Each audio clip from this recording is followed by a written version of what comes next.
A word about the so-called official timekeeper, Warren Barbour.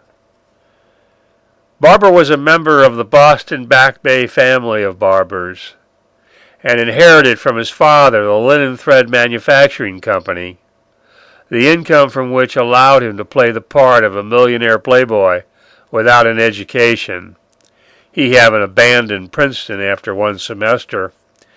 Barbour was an athlete, a good polo player, and a boxer, becoming in 1911 the amateur middleweight boxing champion.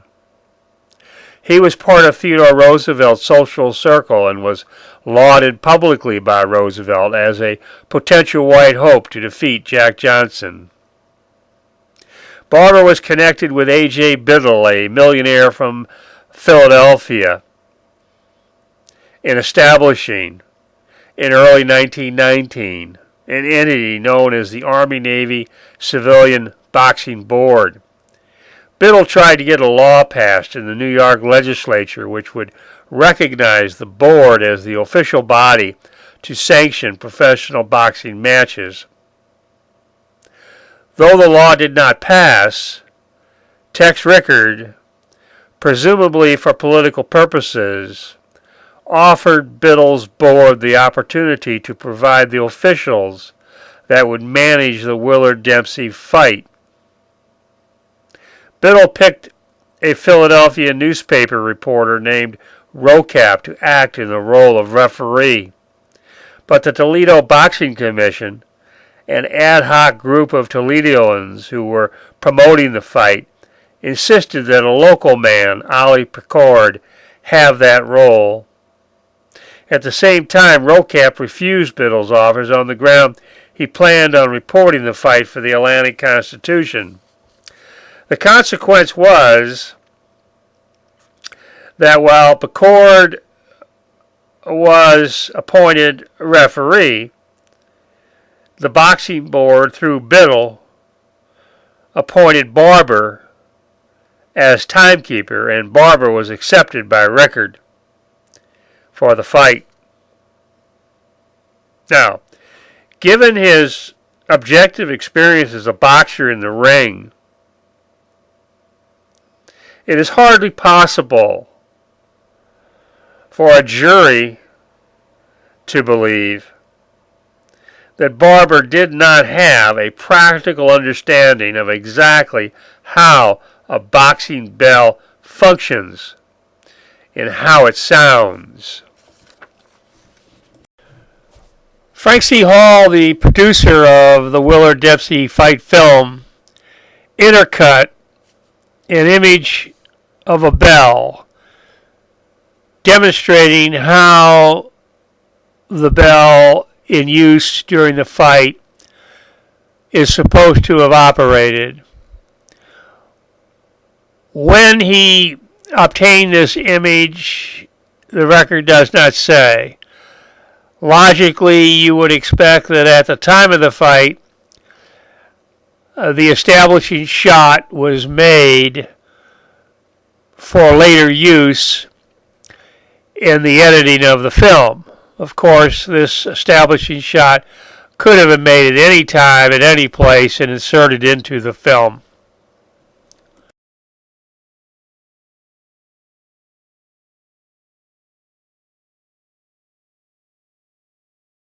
The problem with Frank Hall's image of the fight bell is that it appears the lever that activates the spring that causes the clapper to strike the surface of the bell is on the right side of the bell while the clapper is on the left. In all versions of this bell, which was manufactured by several different companies in the 1900s, the lever and the clapper are on the same side of the bell.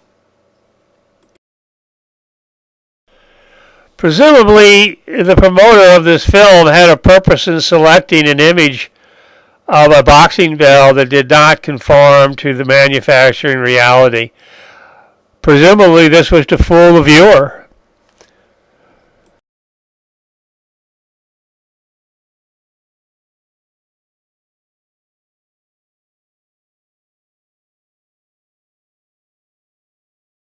the round.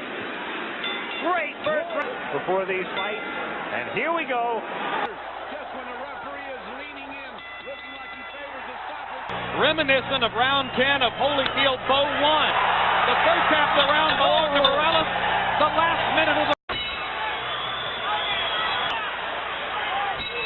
What a round! So, with this evidence in mind, it is difficult to understand, isn't it, how a reasonable person in Barbour's shoes, knowledgeable and experienced in boxing ring operations as he was, could not have immediately recognized upon his first operation of the bell that it was not functioning properly and fixed it. Nor does it make sense, does it, that given the manufacturing design of the bell, it could have been made non-functional by the cord of a canvas tie-down rope getting entangled somehow with it. The spring-loaded clapper, activated by the pull of the lever, strikes the exterior surface of the bell, and the strike causes a vibration to transmit through the curved metal of the bell, creating the bell tone. The fact that a tie-down rope was in some way entangled with the bell could hardly account for the clapper strike failing to generate a tone capable of being heard in the ordinary course of the fight by the referee, especially when it appears from the evidence that the bell was located on the side of the ring between Willard's corner and the corner he was knocked down and out in. Therefore, if in fact the tone of the bell was so muffled it could not be heard by the referee, then something must have been stuffed inside the interior surface of the bell, like cotton, which absorbed the vibration generated by the clapper strike.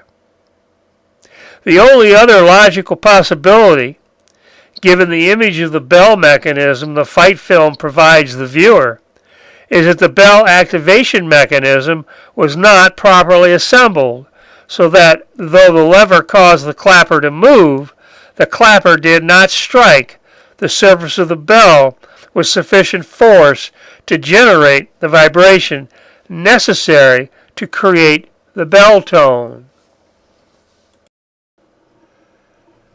Newspaper accounts of the start of the fight hardly make sense. All Barbour had to do is fix the bell or discard it for a whistle, and activating a stopwatch simultaneously with giving the signal, by bell or whistle, begin the round. Here's how it was reported by one sports writer. Picord, hearing nothing, waved his hands impatiently. The fighters, leaning forward and balanced to start swiftly from their corners, shifted their feet and looked around. Barbour tried to work the gong. Experienced old-timers all around his side of the ring were shouting, "Get a hammer!" But nobody had a hammer concealed about his person. Again, the gong tinkled, and this time the fighters heard it and started toward each other. But Picord rushed between and waved them back. He knew well enough the gong didn't make enough of a sound to be heard at the end of the round. Pulling a whistle, Barbour tapped the tinkling gong, blew the whistle, and started his stopwatch all at the same time. The fighters leaped from their corners, and the fight was on. Now, that's pure rhetoric, ladies and gentlemen. Think about it. The guy writing this piece, how does he know what Barbour was or was not doing at this time. And why would Bacord stop this fight as it began with the business about being concerned what would happen at the end of the round? All of this is pure nonsense. And what makes it clear that it's nonsense is that this description, this narrative of events, has not been provided to the viewer by the Frank C. Hall Company, who published the film to the theater. Everything in that paragraph that's supposed to have happened is not available for you to see on film, and therefore it ought to be rejected as not reflecting reality.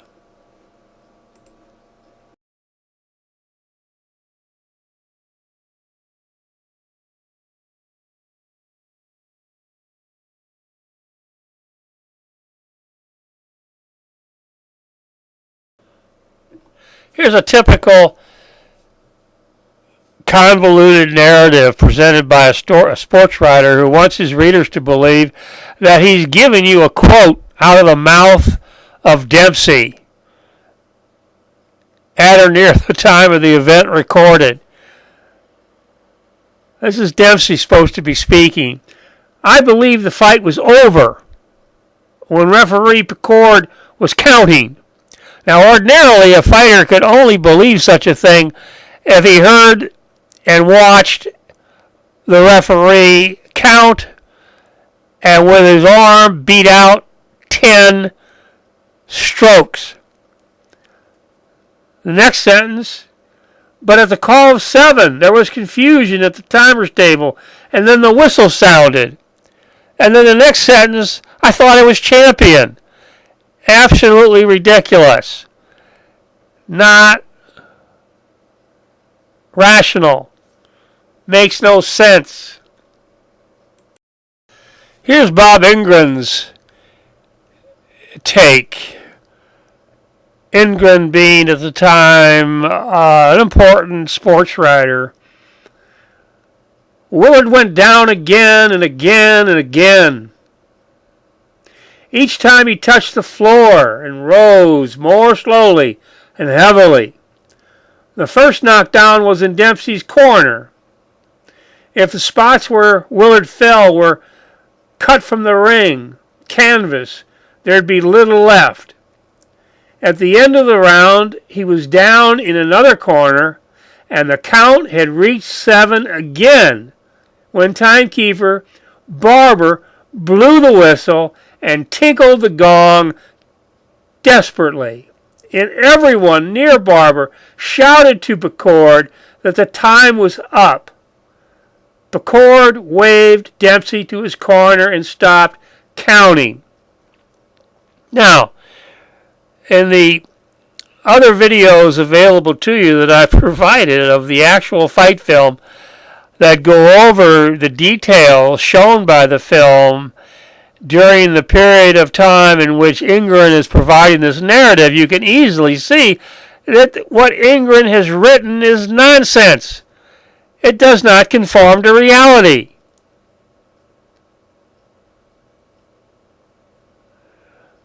Bacord clearly counted Willard out, turned to his right, looked across the ring to where Dempsey was standing in the middle, walked to him, took hold of his hands, shook them as Jimmy DeForest arrived at the scene, turned his back, and casually walked across the rest of the ring to the far ropes where he stood, doing nothing, until DeForest came to him and said something to him. And at that point, listening to DeForest talk, Bacord finally begins to move back across the ring to where apparently either the timekeeper is located, or Tex Rickard was located, says something we cannot see to whom he's talking to because of the obstructions of other individuals that are crowded around Willard, who's laying on the canvas unconscious. And then DeForest streaks into the scene and sticks his head through the ropes and speaks to someone. And then DeForest races across the ring to try to get Dempsey to come back, who's already down an aisle and almost out of the arena. That's what the film shows compared to what this sports writer narrated.